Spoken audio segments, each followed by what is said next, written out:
Suomen rahoja vuodesta 1861.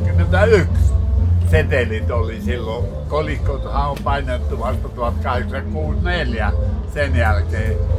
Ja kaikkea olisi täällä. Ja jokainen, joka tekee kaupan minun kanssa, niin tukee menestyvää aikuisurheilijaa. Euroopan mestaruustasolla viime vuonna 2 mitalia ja maailmanmestaruuskilpailussa 1 mitali. Läksin kesken pois, olisin saanut kyllä 2 muuta mitalia, mutta läksin pois.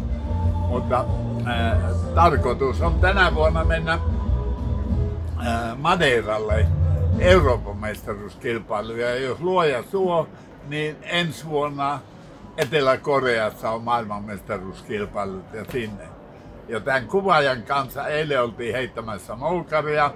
Jäin tämän vuoden maailmanmestaruudesta 16 senttiä, mutta kiekossa olisin voittanut 1,30 senttiä maailmanmestaruuden.